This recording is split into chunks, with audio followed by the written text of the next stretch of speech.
통치, 언약, 성취, 섭리. 하나님께서 다스리라고 명령하시고 그 명령대로 다스리게 해주시는 통치, 언약을 성취해 주시는 섭리 내용이 룻기에서부터 에스더서까지 그렇게 나타납니다. 이런 주제들이 정말 주옥 같은 주제들이죠. 근데 얼마나 저게 값지고 주옥같이 아름답고 귀한 주제인가를 모르면 성경신학에 대한 깊이를 모르는 거나 다름이 없습니다. 어떻게 룻기가 통치, 언약, 성취, 섭리 속에 들어가는가, 이런 것도 문제가 굉장히 되잖아요. 그러나 알고 보면 너무 분명하죠. 그래서 우선 여러분들이 교재 지난 시간 마친 대로 210페이지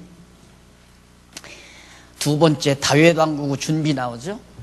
룻기에는 다윗 왕국 출생이 나오고 다윗 왕국 준비가 이제 사무엘상 1장에서부터 15장까지 하나님께서 이제 다윗 왕국을 세우기 위해서 준비하시는 작업이다, 그런 얘기죠. 그런데 바로 룻기 마지막 부분에 거기 다윗 왕국 준비 210페이지 나옵니다. 210페이지.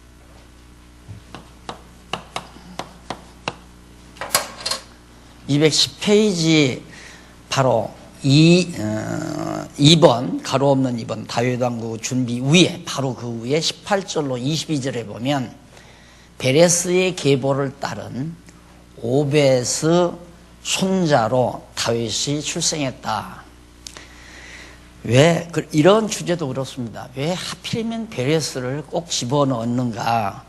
베레스의 계보를 따른, 그 앞에도 많은 분들이 있거든요. 그런데 베레스의 계보를 따른 오벳의 손자로 다윗이, 오벳의 손자로 다윗이 출생하도록 하나님께서 하신 내용이다. 근데 베레스를 집어넣은 이유는 유다가, 아브라함이, 하나님께서, 야곱이 애굽에서 12아들들에게 복을 빌 때 유다에게 왕의 홀이 떠나지 않는다고 했잖아요. 근데 그 유다가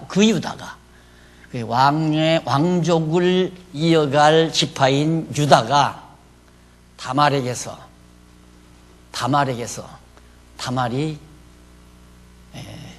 정상적인 여자가 아니잖아요. 다말에게서 베레스와 세라를 낳았다고 그랬어요. 그러니까 아주 성녀에게서 베레스와 세라를 낳는 게 아니라 다말이라는 여자에게서 베레스와 세라를 낳았다. 그래서 거기 이제 베레스가 들어가는 거예요. 그래서 유대인들이 지금도 이 마태복음에 나오는 그 족보, 유대인들의 족보, 아브라함의 후손 가운데 그 지저분한 족보들을 많이 있잖아요. 근데 다말만 나오는 게 아니라 조금 더 가면 기생 라합이 나와요. 기생 라합이 정탐 보냈을 때 기생 라합이 이제 여호수아를 숨겨주잖아요. 그 기생 라합에서 이제 또 혈통을 이어가요. 그다음 거기서만 끝나는 게 아니라 기생 라합 이후에도 또 나와요.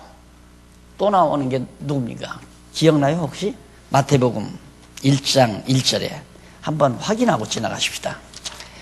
마태복음 1장 1절 거기 2절부터 아브라함은 이삭을 낳고 이삭은 야곱을 낳고 야곱은 유다와 그의 형제들을 낳고 유다는 다말에게서 지저분한 여자 다말에게서 베레스와 세라를 낳고 그 다음 베레스는 헤스론을 낳고 헤스론은 람을 낳고 람은 아미나답을 낳고 아미나답은 나손을 낳고 나손은 살몬을 낳고 살몬은 라합에게서 기생 라합이죠. 그 가나안 땅에서 술 파는 기생 여자에게서 이제 보아스를 낳았다. 근데 보아스는 누구냐? 이방 모압 여자 룻에게서, 지금 우리가 룻기 배운 거 아니에요? 룻기 이방 여자거든요. 이방 여인 룻에게서 바로 이제 보아스는 오벳을 낳고 오벳이 룻에게서 오벳을 낳고 오벳이 이새를 낳고 다윗 왕 아버지 이새를 낳고 이새가 다윗을 낳았다. 그 내용이 이제 마지막 이 룻기 마지막 부분에 나옵니다. 그러니까 하나님께서 그것도 마태를 통해서 성령이 감동할 때 그냥 그런 거 족보에서 다 빼고 그냥 깔끔하게 깨끗하게 그냥 얘기하면 얼마나 좋겠어요. 그런데 왜 그러느냐? 예수 그리스도가 인간의 더럽고 추악한 죄성을 입고 이 땅에 오신다는 사실을 확실하게 우리들로 하여금 깨닫게 하기 위해서 의로운 혈통으로 태어난 게 아니에요. 인간의 혈통은 의로운 혈통이 하나도 없어요. 그래서 족보 이야기를 하지 말라는 거거든요. 우리는 양반 족보고 너들은 상민 족보다. 이런 것들도 다 인간들이 만들어낸 그런 조작품이지 양반 혈통이 어디 있고 상민 혈통이 어디 있어요. 다 추악하고 더러운 혈통을 타고 우리가 가인의 혈통, 아담의 혈통, 타락한 아담의 혈통, 또 그 뒤에 다 폐괴한, 노아도 다 폐괴한 사람이거든요. 다만 하나님께서 은혜를 입혀 살려둔 것 뿐이지 노아의 혈통이 의로운 혈통이 아니란 말입니다. 다 더럽고 추악한 혈통을 누가? 다윗이 타고났다 그 말이에요. 다윗이 살면서 죄를 범했기 때문에 다윗이 죄인이 아니라 본래 더러운 혈통을 타고난 다윗이라는 사실을 기억하셔야 됩니다. 그 혈통 타고 또 예수님이 출생하잖아요. 이것은 죄인을 구속하러 오신 그리스도의 모습을 우리에게 잘 보여주기 위한 하나의 섭리였다. 그 다음 이제 2항에서 두 번째 항에서 다윗 왕국의 준비가 이루어지는데 그 준비가 어떻게 이루어지는가? 마지막 사사가 등장하도록 해요. 이제 이번 마지막 사사 끝내고는 다윗을 왕으로 세우겠다 그거거든요. 그러니까 사사 시대를 마무리하고 다윗을 세우겠다, 왕을 세우겠다. 그래서 마지막 사사가 등장하는데 그것이 바로 사무엘의 출생 내용입니다. 사무엘 선지자가 출생하고 사무엘이 성장을 하죠. 그 211페이지에 보면 사무엘이 계속 성장을 합니다. 성장하는데 그 당시에 제사장이 누구냐면 엘리라는 제사장이었어요. 엘리가 늙은 제사장이었는데 사무엘이 하나님의 음성을 듣잖아요. 들었을 때 엘리 제사장이 불운을 알고 어린 사무엘이 성전에서 잠을 자다가 엘리한테 쫓아가죠. 엘리가 안 불렀다 이거예요. 또 사무엘이 와서 잠을 자는데 또 사무엘을 불러요. 부르는 소리가 들려요. 사무엘아, 사무엘아. 가보니까 또 안 불렀다는 거예요. 그게 엘리 제사장이 이상할 거 아닙니까? 저 어린 사무엘이 뭔가 하나님의 음성을 듣는가 보다. 바로 그 사무엘에게 엘리 가면 망한다 이제.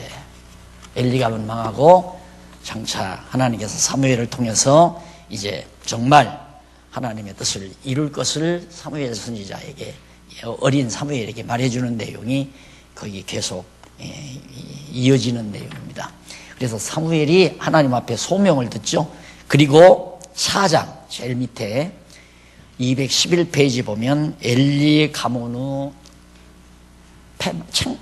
가문에 대한 패망입니다. 엘리 가문이 완전히 그 가문 자체가 패망해버리고, 그리고 5장에서 7장까지는 212페이지 양쪽 가로 5번 사무엘이 승리를 거두죠. 그래서 언약궤로 인해서 이제 언약궤가 이스라엘이 이를 때 블레셋 다곤이 거꾸러집니다. 하나님의 언약궤에는 여호와의 이름이 담겨진 곳 아니에요. 그러니까 여호와의 언약궤가 나타나기만 하면 이방 민족들이 다 망해요. 다. 그래서 이제 결국은 언약궤로 이르는 곳마다 독종재앙으로 그 블레셋 사람들이, 그러니까 블레셋 사람들이 제일 무서워하는 게 여호와의 언약궤란 말입니다. 가져가라고 그랬어요. 그러니까 언약의 말씀이란 택한 백성에게는 그렇게 복이 되지만은 저주받은 백성들에게는 그것이 저주가 돼요. 하나님의 말씀 복음이 믿는 자들에게는 구원의 능력이지만 불택자들에게는 그것이 멸망의 빈거가 된다고 바울도 고린도서에서 얘기하죠.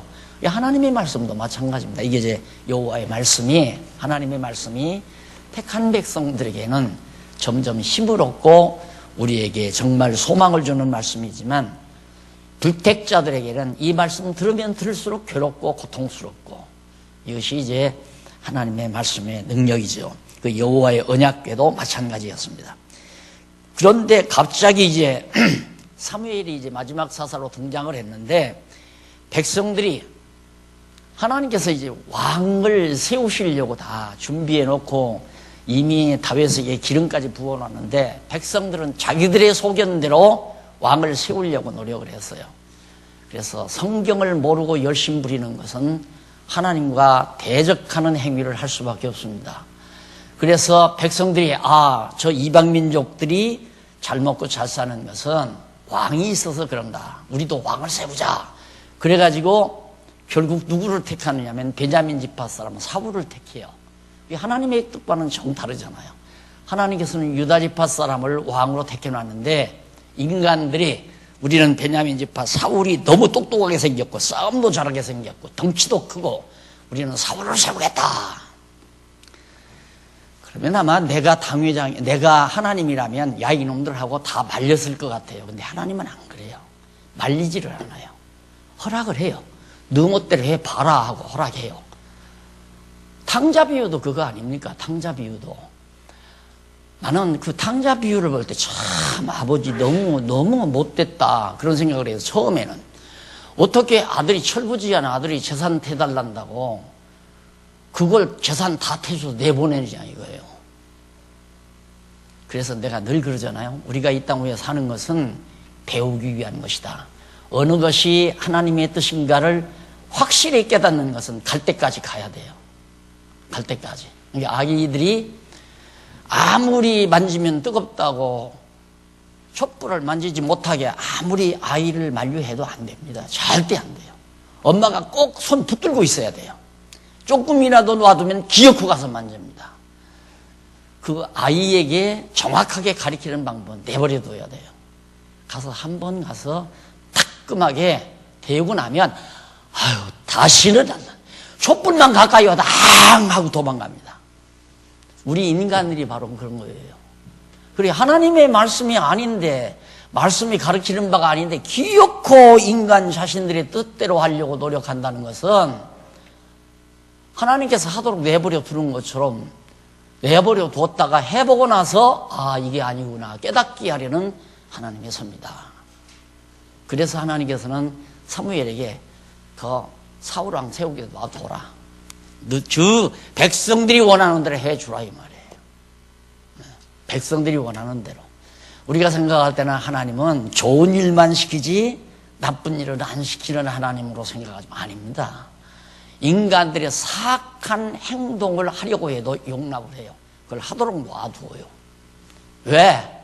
그렇게 해서 깨닫게 하려고. 그래서는 안 되는 거구나.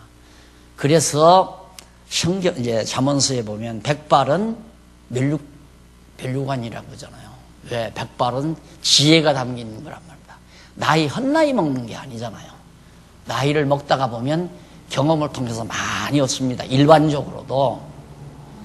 그러니까 어른의 말을 무시하면 안 된다. 이제 일반 사회에서도 그 말 하잖아요. 그러니까 가정도 그렇습니다.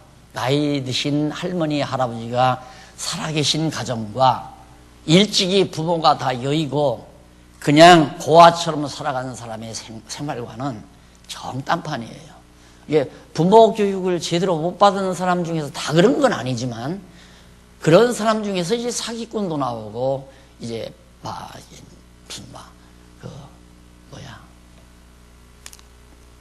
사기꾼이죠. 그러니까 사기꾼, 투기꾼도 나오고 사기꾼도 나오고 범죄인들이 그런 데서 많이 나오죠. 그러나 많은 경험을 쌓은 어머니, 할머니, 할아버지가 살아계시고 어머니, 아버지가 살아계시면 어머니, 아버지가 가르쳐 주기도 하지만 할아버지, 할머니가 볼 때 야, 내 생각에는 네가 그렇게 말하는 것보다 이렇게 하는 것이 훨씬 좋을 것 같다. 그러면서 할머니, 할아버지가 의견을 제시해 주잖아요. 그게 지혜죠. 지혜. 그래서 하나님께서는 정말 하나님의 뜻대로 살도록 딱 막아치우면 딱 좋겠는데 무엇 때문에 사울을 인간들이 백성들이 세우려고 한다고 해서 그대로 세우도록 놔두는가? 이유는 세워놓고 나서 나라가 망해야 잘못했구나. 이걸 깨닫고 결국 하나님의 뜻을 향해서 살게 되기 때문에 하나님께서는 경험을 통해서 알게 하려는 거죠. 우리 인간은 지금 우리가 여기서 이렇게 배우는 건 이론을 배우는 겁니다. 이론을 배우기 때문에 이론만 가지고는 안 돼요. 경험을 해야 되지. 그래서 내가 항상 물론 살아오면서 많이 하나님 하시는 일 봤지만 여생만은 이제 내가 가리키는 것을 위주로 하는 것보다는 하나님께서 해가시는 일들을 눈으로 보고 내 몸으로 경험하며 살고 싶다는 소원을 하나님께 드린 이유도 우리 믿음이 더욱 견고해지는 것은 이론과 경험을 통해서 하나님께서 말씀하신 대로 딱딱 이루어지는 것을 보면 맞다 그러잖아요. 그때 믿음이 푹푹 성장하는 거란 말입니다. 그래서 우리가 지금 이렇게 공부를 하나님의 말씀을 듣는 것은 듣는 중에 이제 말씀을 들으면 정보로 그런 정보를 자기 뇌리에 담고 있어요. 정보로 간직하는 분이 있고 정말 아는 것, 알무로 간직하는 것이 있고,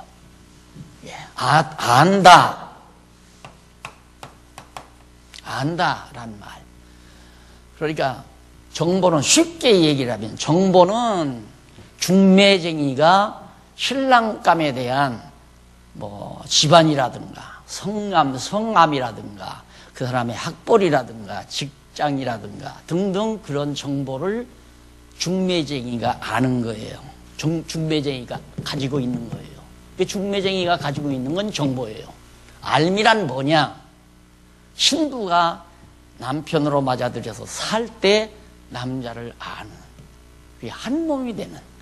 그러니까 우리가 하나님의 말씀을 딱 들어도 그런다더라, 이건 정보예요. 그런데 딱 들어오니까 맞다. 그리고 그것이 자기와 완전히 자기 영혼의 양식이 돼버려요. 양식이 되면 내 몸의 에너지, 영혼의 에너지로 바뀌잖아요. 그게 알미란 말입니다. 그 알면 반드시 믿음을 동반하고, 믿음은 행동을 동반해요. 알면 믿게 하고 그 믿음은 행동을 낳아요. 믿어지니까 행동하는 거죠. 예를 들면 신부가 남편으로 맞아들여서 같이 살다 보니까 확실히 알잖아요. 아니까 믿어져요. 그 남편이 믿어진단 말입니다. 믿어지니까 그 남편에 대해서 믿는 행동이 그냥 나오는 거예요. 이게 신앙생활이란 말입니다. 그러니까 백성들이 하나님께서 세우지 아니하는 사울왕을 세워가지고 자기들 뜻대로 잘 먹고 잘 살고 싶었지만은 하나님의 말씀을 받아들이지 아니냐니까. 그러니까 결국은 자기들 소견에 옳은 대로 역시 사울왕을 세운 거예요. 그래서 그걸 하나님께서는 그렇게 하면 안 된다는 것을 알게 하려고, 하나님의 뜻에 합당하지 않은 자를 왕으로 세우면 안 된다는 것을 알게 하려고 그냥 맡겨두는 거예요.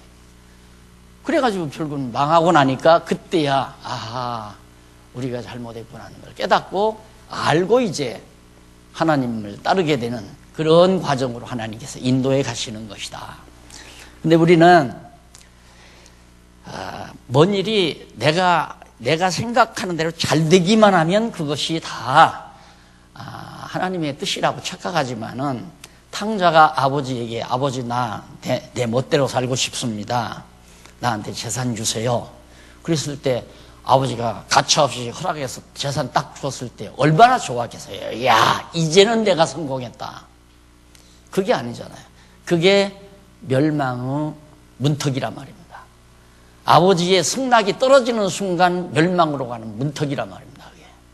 그래서 우리가 성경을 모르면 꼭 자기 생각대로 하고 싶은 거예요. 우리 인간은. 우리가 성경을 정보로만 받지 말고 성경을 공부할 때 알아야 돼요. 진짜. 그 말씀을 들을 때 내 영혼이 힘이 돼야 돼요. 그건 벌써 내가 먹었다는 얘기거든요. 그 말씀을 내 영혼의 양식으로 먹었다. 그래서 내 영혼의 에너지화 되었다. 그 에너지가 됐을 때 굳은 믿음이 생기잖아요. 그 굳은 믿음은 반드시 믿음의 행위를 낳게 돼 있어요. 이것이 이제 성도의 생활이다. 이 과정을 빗나가는 것은 다 인간적인 태도들입니다. 이 과정을 빗나가는 것은. 그래서 사울이 이제 치세를 하는데 사울 왕이 이제 8장에서 9장까지 즉위를 하죠. 왕위에 올라요. 백성이 왕을 요구합니다. 우리 왕 세워달라. 사울이 사무엘을 만나죠. 만나서 결국에는 사울 머리에다가 기름까지 부어줘요. 사무엘이. 그러니까 하나님께서 구체적으로 왕이 되도록 섭리해 가는 거죠. 사무엘을 통해서 사울에게 기름 붓잖아요. 기름 부으니까 제대로 하나님의 뜻대로 되는가 보다. 그게 아니라 말입니다. 왜? 벌써 하나님께서는 일찍이 야곱 때 애굽이죠. 애굽에서 야곱 때 거듭 말씀드리지만 유다, 이게 굉장히 중요한 내용이에요. 유다에게 여기서 왕의 홀이 떠나지 않는다. 유다 지파에서 왕이 나온다. 하나님께서는 이미 정해놨는데 왜 베냐민 지파인 사울이 왕으로 될 수가 있느냐 이 말이에요. 이게 백성들이 원하니까 그리고 너 멋대로 해봐라 하고 기름 부어주어라. 왕 노릇 해보라고. 그렇게 하는 건 망하라고 그렇게 하는 거란 말입니다. 망하라고. 그래서 우리가 하나님의 말씀을 모르고 말씀을 멀리한다는 것은 멸망의 빈거가 될 뿐만 아니라 멸망의 문턱이라는 사실을 항상 기억할 필요가 있습니다. 그래서 사울 왕의 치적이 나오는데 11장에서 15장까지 막 나가니까 암몬을 진멸하고 그 다음 암몬을 진멸하고 나니까 얼마나 당당하겠습니까?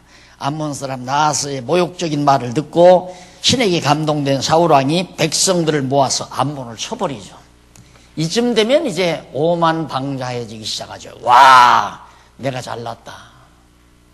그런데 하나님께서는 그렇게 올려놓고 거꾸로 들이죠. 12장 사무엘이 경종을 하죠. 사무엘이 백성들에게 스스로 깨끗함을 증거해 주면서 이스라엘 백성에게 과거 역사를 회고시켜 줍니다. 그러면서 왕과 백성들을 책망하고서 하나님의 큰 일을 보여주면서 왕으로 하여금. 왜 그러냐면 백성이 사울을 왕으로 삼고서 하나님께 제사를 드려요. 지금 그 사울 왕이 제사장도 아닌데 제사를 드리면 안 되잖아요. 벌써 오만방자해진 거죠. 교만해졌다 이 말이죠. 그래서 이제 사무엘이 책망을 하면서 사울 왕의 실수에 대해서 13장에 나오잖아요. 그리고 나서 14장에 또 사울 왕이 또 승리를 해요. 그런데 잘 되니까 어떻게? 15장. 사울 왕이 불순종하죠. 인간은 어쩔 수가 없어요. 잘 되면 망나니가 돼요. 잘 되면. 자, 이렇게 거듭거듭 사울이 정말 실수하는 장면을 15장까지에서 보여줍니다. 그리고 나서 거기 마지막 34절로 35절 215페이지 거기 보면 여호와께서 사울로 이스라엘 왕을 삼으심을 후회하셨다. 이게 참 후회. 이런 것도 신학교 다니면서 교수에게 물으면 얼버무리고 말아요. 하나님이 후회하시다니 있을 수가 없잖아요. 그리고 하나님도 실수한다는 얘기거든요. 그래서 신학자들이 보통 하나님은 첫 창조를 실패했다까지 해요. 실패했다. 하나님이 실패하시는 분 같으면 우리가 믿을 수가 없잖아요. 생각해 보십시오. 나보다 힘이 있으신 분이 줄을 꼭 위에서 잡고 나 믿고 줄 잡고 난거덕으로 내려가라. 저 밑에 땅바닥으로 내려가라. 지금 여기 불이 났으니까 빨리 내가 꼭 붙들 테니까 이거 붙들고 내려가라. 그럼 믿고 나보다 강하니까 믿고 내려가죠. 그러나 힘도 없는 어린 놈이 아저씨 내가 붙들어 드릴 테니까 아저씨 타고 내려가요. 여러분 같으면 내려가겠어요? 못 내려가죠. 안 내려가죠. 놓치면 어떻게 해요? 그러듯이 하나님이 또 실패하면 어떻게 해요? 믿을 수가 없죠. 이렇게 후회하시는 하나님을 어떻게 믿어요? 그래서 이게 후회한다는 말은 하나님께서 사용하시는 언어가 없잖아요. 우리 인간과 소통되는 언어가. 인간들이 인간 사회에서 사용하는 언어를 우리가 그냥 번역을 할 때, 성경으로 번역할 때 이렇게 사용한 거란 말입니다. 또 성경을 쓸 때도 그렇게 썼고. 근데 후회라는 말은 뭐냐면 이렇게 가야 돼요. 이렇게 가야 되는데 지금 이렇게 갔잖아요. 이렇게. 그러면 사울을 왕을 시키지 말고 다윗을 왕을 시키도록 이렇게 가야 되는데 백성들이 원해서 사울을 왕을 시켜서 이 방향으로 갔다 이 말이에요. 후회한다는 말은 뭐냐면 제 곳으로 다시 돌아간다 이 말이에요. 그런 의미로 여러분들이 이해를 하시면 틀림이 없는 얘기예요. 하나님이 후회하시다뇨. 이건 하나님께서 백성들을 깨닫게 하기 위해서, 특히 사울왕도 깨닫고 백성들도 깨닫게 하기 위해서 길이 아닌 길로 가도록 해놓은 거예요. 그럼 여기서 후회를 해야죠. 당연히. 후회한다면 되돌아보아야 한다는 얘기 아니에요? 하나님께서 되돌이켜서 원래 정하신 뜻대로 가시는 과정을 우리말로 표현하기를 후회하신다라는 말로 표현한 것뿐이다. 강론집에 보면 자세하게 나오니까 여러분들 그런 걸 정리를 하시면 됩니다. 그 다음 이제 3번 다윗 왕국 건립입니다. 사무엘상 16장에서부터 사무엘하 10장까지 거의 중반까지 나가죠. 결국은 다윗 왕을 세우는데 다윗 왕은 그냥 세우는 게 아니라 시련을 줘요. 모진 시련을. 그것이 16장에서 30장까지 나오는데 어떤 시련이라면 첫 번째 시련 넘어가서 216페이지 16장에서부터 20장까지 여호와께서 함께 하시는데 사무엘이 여호와의 말씀을 듣고서 이새에게 찾아가죠. 찾아가서 사무엘이 이새에게 아들들 다 데려와 봐라. 전부 다 데려왔습니다. 전부 데려왔는데 아무리 보아도 기름 부을 놈이 없는 거예요. 아들 이새의 아들들 가운데서. 그러니까 아들 이것뿐이냐 그러니까 뭐 하나 남았는데 저 들판에서 양이나 치고 그러는 아들이 있으면 한번 데려와 봐라. 제일 못생긴 거예요. 아들들 중에 제일 못생긴. 근데 그것이 하나님의 마음에 합하다 그 말이에요. 왜 하나님은 잘난 자를 쓰지 않고 못난 자를 왜 쓰는가? 잘난 자 써놓으면 지가 잘나서 된 줄로 또 사람들도 그렇게 생각을 하니까 하나님이 하셨다는 걸 깨닫게 하기 위해서는 못난 자를 들어서 잘난 자를 부끄럽게 하고 약한 자를 들어서 강한 자를 부끄럽게 하는 하나님의 섭리가 그래서 이루어지는 거란 말입니다. 그래서 신앙생활에서 자기 잘난 척 하는 것처럼 어리석은 일이 없어요. 으뜸이 되고자 제일 으뜸이 되고자 하는 것처럼 미련한 것이 없어요. 그러면 여러분들이 한번 목사님은 왜 그러면 교회 제일 으뜸 노릇 내가 으뜸 노릇한 게 아니죠. 내 당회장 노릇 안 했잖아요. 예? 나는 성격만 가르치랍니다. 예? 날 뭐 위임 목사로 이날이 해도 나한테서는 아무것도 기대하지 말고 그냥 성경만 거짓없이 똑바로 가르쳐주는 것 하나만 기대해 주십시오. 소장도 잠깐 해보니까 아니더라니까 그것도 잘난 척을 해야 돼요. 권세를 부려야 소장 일을 해요. 너 안 하면 연구비 깎아. 너 이렇게 내 말 안 들으면 너 퇴출시켜. 왜? 소장이 권한이 있으니까. 연구원을 쓰고 안 쓰고 할 수 있는 권한이 소장이 있어요. 그것도 굉장히 잘난 자리더라고요. 해보니까. 그래, 이건 내 자리 아니구나. 잘난 건 아니에요. 사람들은 다 이 땅에서 으뜸 되려고 삽니다. 으뜸이 되려고. 그냥 대오들의 배처럼. 그게 어리석은 거죠. 그냥 자기 자리 찾아서 나는 나 같은 경우 성경을 깨닫게 했으니까 사나 죽으나 시간 있으나 없으나 바울이 말한 대로 성경 가르치다가 죽으면 끝난다. 이렇게 단순하게 생각하고 사는 거. 여기에 뭐 높은 자리 낮은 자리 찾을 것도 없고 인기가 있고 없고 그거 따질 것도 없고 남이야 듣거나 말거나 나 할 일 하나님 앞에서 내 사명하다가 가면 끝난다.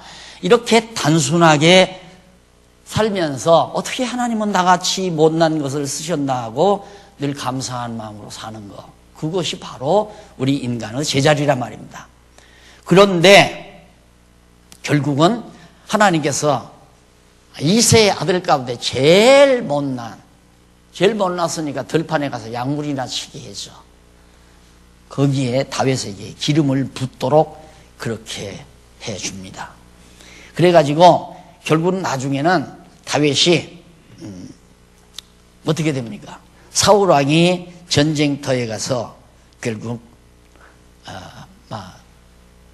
패하고 돌아오잖아요. 블레셋 장군에게 패하고 돌아왔는데 그때 다윗이 이제 가서 혼자 가가지고 그 강력한 블레셋을 패하게 하잖아요. 하나님은 가장 약자를 들어서 강자를 넘어뜨리는 역사, 그게 사람이 넘어뜨리는 게 아니라 하나님께서 넘어뜨리게 하는 거란 말입니다. 그런데 우리 인간은 인간적인 세력이 약해지면 자꾸 주눅이 들어요. 주눅이 자꾸 기어들어가요. 그거 아니죠. 하나님께서 인간의 세력을 약하게 하시는 이유는 당신의 능력을 드러내기 위한 거예요. 우리 장안중앙교회 역사도 우리가 간단히 살펴보면 그러잖아요. 우리 조그만 개척교회 이거 막 일어나려고 하는데 이단이라고 몰아붙여가지고 막 노예에서 살게 돼 쌩 난리를 치고 총회에서 난리를 치고 그래도 여기까지 승리해 왔잖아요. 앞으로도 우리 교회가 나약하고 힘없다 할지라도 그때가 하나님이 우리와 함께하는 함께하는 날이다라는 사실을 기억한다면 좌절하거나 절망할 필요가 없습니다. 나 약할 때 내 안에서 그리스도가 강하게 역사하신다는 사실. 지금 한국교회 뭐 1000만이니 1500만이니 숫자 자랑하고 강력한 한국교회다. 강력하기는 뭐가 강력해요? 지금 대책이 없는데 마구 무너져 내리는 교회 모습을 어떻게 일으킬 자신이 없는 거예요. 왜 교회들을 왜 안 나갑니까? 그러니까 목사 권력 부려서 안 나갑니다. 목사가 권력 부려서 안 나간다는 게 통계상으로 제일 많이 나와 있어요. 목사가 무슨 권력이 있어요? 말씀 가리키는 은사를 가졌을 뿐이지. 그런데 교회 안에서 그냥 권력 부리려고 내 생각대로 내 고집대로 하려고 그게 되나요? 하나님의 뜻이라 해야 되지 사람 뜻대로 안 되는 거예요. 그러니까 약하다 강하다 하는 것이 하나님의 손에 달려있지 인간의 손에 달려있는 것이 아니다. 그 다음에 거기 보면 사울에 대한 관용이 나오죠. 참 놀랍죠. 다윗과 사울은 비교가 안 되는 겁니다. 비교가. 그런데 사울을 다윗이 딱 너그럽게 사울에 대해서 너그럽게 관용을 베풀어요. 그래서 승자라고 하는 것은 다윗이 이긴 게 아니죠. 하나님께서 돌멩이 하나로 골리앗 장군을 쳐서 물리치게 하실 때 여호와의 이름으로 나오느라고 가서 해치웠잖아요. 그러니까 결국 여호와를 의지하는 자는 관용하다. 다 용납하고 다 받아들이고 다 용서할 수 있고 이것이 왜 내가 하는 게 아니라 하나님이 하신다는 거 알면 뭘 옹졸하게 누구를 죽이고 누구를 다 짓밟아버리고 누구보다 내가 높은 자리에 서고 그런 옹졸한 생각을 가질 이유가 없거든요. 잘되고 못되는 것이 하나님 여호와 하나님의 손에 달려있기 때문에 여호와 의지하고 살면 되는 거죠. 그래서 3장에서부터 24장까지 보면 사울에 대한 관용이 다윗이 관용을 베푸는 장면이 거기 나옵니다. 그래서 이제 다윗이 보호함도 있고 그러는데 세 번째 시련이 또 나와요. 하나님께서 다윗을 왕으로 세우기까지 거듭 연단을 하잖아요. 세 번째 시련을 26장에서 30장까지. 자, 이런 걸 공부하고 나면 하나님께서는 이렇게 귀한 당신의 뜻을 이루기 위해서 쓰시려니까 훈련을 시켜야 되잖아요. 요즘 회사를 경영해도 자기 회사에 걸맞는 인재를 뽑기 위해서 시험도 보고 또 이모로 저모로 연단도 시켜보고 이렇게 해서 이제 자기 회사에 걸맞는 인재를 발탁하는데 하나님께서도 우리 인간을 그냥 쓰는 게 아니다 이 말입니다. 모진 시련을 주어서 연단을 받게 하는 거지. 그래서 다윗의 피신 생활, 다윗이 막 도망다니잖아요. 왜? 사울이 죽이려고 하니까. 이때 강한 세력이 나를 죽이려고 하면 여호와 하나님을 모르는 사람은 좌절하죠. 야, 끝났구나. 자살하거나 죽어버리거나 상관없어요. 베드로 보세요. 바울도 그렇고. 내가 사람 말 들으랴 하나님 말씀 들으랴. 성경이 아닌 것은 아니지요. 목숨 내걸고 그건 아닌 건 아니에요. 성경대로 하려고 하는 생각은 하나님께서 주신 마음이니까 그렇게 하려고 하는데 죽인다 해도 상관없잖아요. 우리 다 경험했잖아요. 이 교회 장안중앙교회 여기까지 겨울 때 총회에서 이단이라고 죽이려고 해도 우리 끄떡없이 그냥 모여서 말씀 공부하고 말씀 지키면서 살아왔잖아요. 앞으로도 마찬가지예요. 어떤 불순한 세력이 교회를 넘어뜨리려고 해도 하나님이 장안중앙교회를 쓰시려고 했다면 하나님이 써요. 어떻게 쓰느냐? 가장 약하게 만들어서 써요. 가장 약하게 만들어서. 사람이 볼 때 막 강력한 세력, 막 큰 재벌들이 들어와서 1년에 한 500억, 700억, 1000억씩 예산 세워가지고 그렇게 일하는 게 아니라 다윗처럼 아주 미약하고 힘없이 그렇게 만들어요. 나중에는 강한 세력에게 쫓김받아서 들판으로 이리저리 도망다니며. 다윗이 그렇게 살았잖아요. 그게 아둘람 굴에서 만났죠. 다 아는 사실 아니에요? 그때 어떻게 했어요, 다윗이? 신하가 잠든 사울을 죽인다니까, 창으로 이마를 찔러 죽여버린다니까, 아서라는 말이에요. 하나님이 죽이도록 정해놓은 자 같으면 구태 우리가 왜 죽이냐? 내가 왜 죽이느냐? 하나님이 이방왕을 통해서라도 죽이지, 나는 안 죽이겠다. 그리고 자기를 지금 잡아 죽이려고 쫓아온 거 아니에요. 그러면 찬스다, 하나님이 주신 찬스다, 죽이자! 하고 죽였겠죠. 원수 갚을 거 없어요. 우리는 원수 갚는 게 아니에요. 원수 갚는 것이 누구에게 있다? 하나님께 있는 거죠. 나를 억울하게 하고, 나를 모함하고, 나를 욕하고, 나를 비난하고 했다고 해서 저걸 어떻게 그냥 보복해야 되겠다. 그건 여호와 하나님 경유하는 성경신학자가 아니죠. 내버려둬요, 그냥. 아무리 여러분 억울하게 당해도 내버려두란 말입니다. 그게 여호와 하나님 의지하고 사는 사람이에요. 욕한다고 해서 욕 먹는 게 아니잖아요. 욕한다고 해서 누가 저 뒷골목에서 뒷방에 모여서 송송송 하면서 막 욕을 했다 하십시다. 욕한 사람의 마음만 상처가 나는 거고, 남 욕할 때 마음이 얼마나 상처가 큰 줄 아십니까? 분, 증오, 막 시기, 질투, 여기서 마음이 다 상하는 거예요.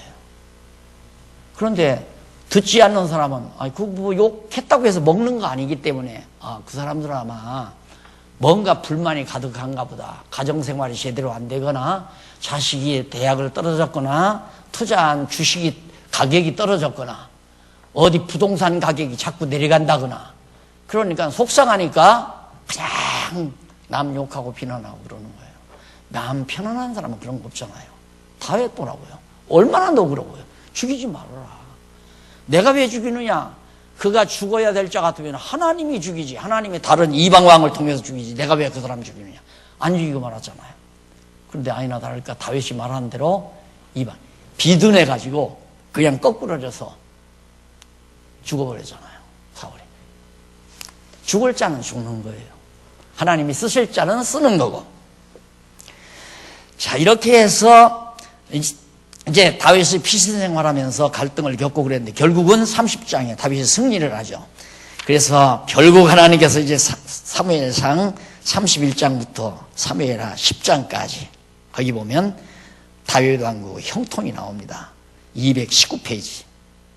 하나님께서 그동안 시련, 연단 한 서너 차례 주더니만 편안하게, 형통하게 하나님이 형통한 일로 다윗을 이끌어서 반역자들이 전부 다 진멸되잖아요. 과거에 반역했던 자들이 다 멸망당한다 이 말입니다. 다윗을 반역한 자들이. 예, 그리스도를 반역한 자들이 결국 많이 로마 제국에 의해서 132년도에 예루살렘 다 무너나버리고 폐허되고 유대인들이 다 나가잖아요. 예수님 십자가에 못 박아 죽인 자들이. 결국은 마지막 어떻게 됩니까? 예수 그리스도와 요한계시록에 보면 최종 승리를 거두잖아요. 그리스도를 대적한 모든 적그리스도들이 다 패배를 당하고. 자, 이것이 항상 제가 말하는 하나님의 백성에게는 승리가 보장되어 있습니다. 지금 패배한다고, 패배하는 것 같다고 해서 패배하는 게 아닙니다. 하나님의 사람들은 반드시 승리하도록 보장을 받고 있습니다. 이런 말이 바로 이런 경우에서도 정확하게 적중되는 말씀이라는 걸 기억하시면 될 겁니다. 그 다음 결국 다윗을 반역했던 무리들이 다 아브넬도 죽고 아브넬도 죽어버리고 이스보셋도 죽고, 이게 다 과거 다윗을 사울왕 때 아주 힘있는 편에 딱 서가지고 다윗을 괴롭혔던 사람이에요. 그냥 다 죽어버리잖아요. 그 다음 양쪽 가로 2번 제일 밑에 다윗 왕국 번창입니다. 자, 이게 하나님께서 하시는 일 아니에요. 다윗이 계속해서 번창케 해야죠. 하나님의 언약궤를 찾아오고, 자, 이쪽 21페이지, 221페이지, 그 다음 동그라미 안에 세 번째 하나님의 언약을 받습니다. 그 언약이 뭡니까? 여호와께서 나라가 영원하고 견고할 것을 언약하시고, 또한 여호와의 언약을 받은 다윗이 여호와께 기도를 드립니다. 얼마나 좋습니까? 나라가 영원하다. 다윗 왕국이 영원하다 이 말이에요. 그래서 요한계시록에 가보면 다윗의 열쇠를 가진 자라고 그래요. 예수님을 가리켜서 다윗 왕통을 이은 거거든요. 아브라함과 다윗의 자손으로 오셔서 다윗 왕통을 영원히 이어가는 그런 의미에서, 그래서 여기 바로 다윗이 세운 왕가가, 그 나라가 영원하고 튼튼하고 견고할 것이라는 걸 언약하십니다. 자, 그러면 이제 그 뒤에 보면 하나님 언약을 받고 그 다음에 이방을 쳐서 멸하고 사울의 후손에 대해서 선대하죠. 자, 원수를 사랑하라 그러죠. 하나님께서 다윗을 승리케 해가지고 자기를 죽이려고 했던 사울의 자식들에게 대해서 너그럽게 선대할 마음을 하나님이 주시는 거예요. 다윗이 잘하는 게 아니라 하나님이 그렇게 섭리해 가요. 그러잖아요. 우리도 그러잖아요. 용서라고 하는 것은 내가 강한 자가 됐을 때 용서가 되는 거거든요. 내 마음대로 내가 마음이 착해서 용서되는 게 아니에요. 나를 괴롭히고 막 나를 우매하고 나를 막 욕하고 했던 사람 기회만 나면 저거 죽여버려야 되겠다, 이런 생각을 보통 인간들은 생각하지만, 여호와 하나님 의지하고 사는 사람은 반드시 그런 자들에게도 너그러운 마음으로 다 받아들일 수 있는 그런 계기를 마련해 주신다는 거. 그런 계기는 형통교회에서 편안한 시기가 되면 다 살다 보면 그러는 거야. 젊은 날에는 그런 실수도 다 할 수 있는 거야. 이러면서 우리가 받아들이잖아요. 엄마들도 그래요. 마음이 편안하면 아기가 화장대 앞에서 놀다가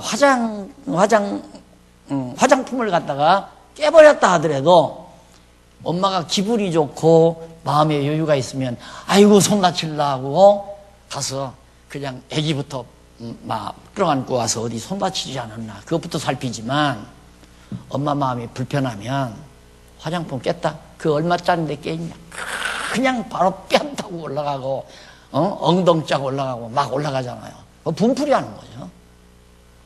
그러니까 원수 갚는 건 자기 분풀이고, 원수에 대한 너그러움은 하나님이 주신 선한 마음의 역사라는 거. 참 다윗이 이런 걸 보면 참 멋있잖아요. 자, 그래서 다 용서해 줍니다. 요셉도 마찬가지고요. 요셉도 형들은 나를 해하려 했지만 하나님은 그걸 선으로 바꿨습니다. 그러잖아요. 다윗도 마찬가지죠. 사울왕 너희 가문은 나를 죽이려 했지만 하나님은 그걸 선으로 바꾸어서 나로 하여금 여호와 하나님 의지하는 믿음을 강하게 했고 결국 오늘이 있게 했다. 그래, 다 용서하마, 다 잊어주마 하고 사울왕의 모든 족속들을 용납하는, 그렇게 딱 하고 나니까 다윗도 역시 마찬가지예요. 비극이 오잖아요. 왕가의 비극이, 양쪽 가로 2번 왕가의 비극 14장 25절로 19장 8절까지 224페이지 압살롬이 반역을 해요. 자, 정말 집안의 반역자, 원수가 내 집안에 있느니라 하는 말씀 너무도 분명하잖아요. 압살롬이 그래 아버지 권력을 찬탈하겠다고 아버지를 반역하고 나서서 쳐들어오는 거예요. 그게 가능한 얘기예요. 앞에서 벌써 하나님께서 내 나라가 견고하고 영원하리라 언약을 했는데 그걸 누가 감히 안 된다 이 말이에요. 그러니까 약속의 말씀, 언약의 말씀을 붙들고 사는 자가 참 복된 자이죠. 근데 오늘 우리는 특별히 우리 장안종합교회는 언약의 말씀을 받아가지고 있잖아요. 안 망해요. 장안종합교회 절대 안 망해요. 이 언약의 말씀을 다 잊어버리게 되면 망하지만은 이 언약의 말씀 붙들고 있는데 어떻게 망하느냐 이 말. 하나님이 거짓말쟁이라고요. 그러면 안 망한다 이 말이에요. 교인들 줄어들면 망하는 그것도 아니에요. 교인들 준다고 해서 망하는 게 아니에요. 문제는 하나님의 말씀을 순수히 지키지 않는 것이 문제지. 순수한 하나님의 말씀을 바르게 지켜나가면 그 언약궤가 잘 보관되어 있는 거 아니에요? 언약궤라는 게 여호와의 말씀을 보고 십계명을 보관한 장소가 언약궤인데 장안종합교회 언약궤는 뭡니까? 성경신학 아니에요. 이거 순수하게 변질시키지 말고 하나님이 주신 거니까 이거 잘 보호하고 지켜나가면 하나님이 장안종합교회 지켜주는 거 틀림없죠. 왜? 장안종합교회 안 지키면 언약의 말씀이 다 없어져 버리니까 자칫 잘못하면. 장안종합교회 사명은 언약의 말씀, 우리에게 주신 성경신학이라고 하는 이 엄청난 보화의 말씀을 잘 지키고 전승하라는 것이 하나님의 뜻인데 이거 부정하는 사람 아무도 없잖아요. 우리 성도라면.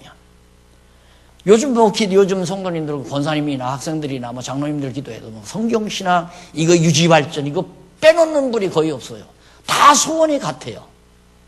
그런데 왜 우리 교회가 망해요? 안 망해요. 절대 안 망해요. 소원은 많고 적은 게 문제가 아닙니다. 그래서 결국 하나님께서 압살롬이 망하도록 하는 거.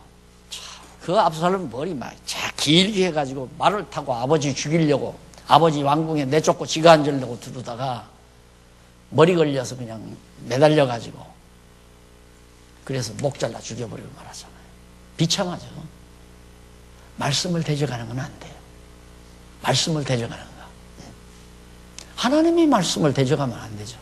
그래서 우리 과거 지난번에도 내가 어느 장소에 그런 얘기 했지만 신앙의 과거 개혁파 선배들이 참 고민을 많이 했어요.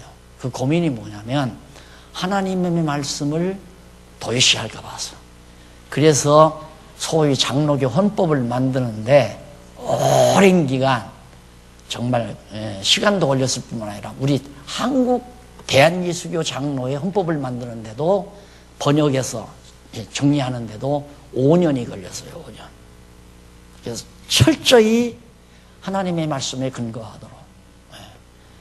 그런 건 얼마나 중요한 내용들입니까? 말씀을 떠나면 안 돼요. 그래서 우리 성도들이 다 이렇게 의논하다가도 인간적인 그건 성경적이 아닙니다. 그러면 쏙 들어가야 돼요. 성경의 근거를 대면 성경은 이러라고 했는데 그러면 안 되잖아요. 그러면 맞네요. 깜짝 놀래고 그걸 포기를 해야 하는데 우리가 어떻게 성경대로 다 사나요? 이건 안 되죠. 그러잖아요. 에?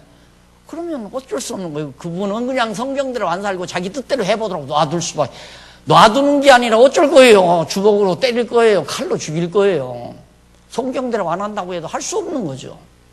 성경대로 하는 사람은 성경대로 하는 거고. 에? 그러니까 성경대로 하자는 것은 정말 무서운 얘기예요.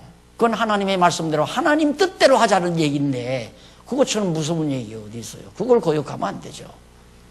인간의 어떤 이론이나 자기 유익을 찾아서 자기 이권을 찾아서 말하는 거라면 그건 10번도 100번도 들어서는 안 되죠.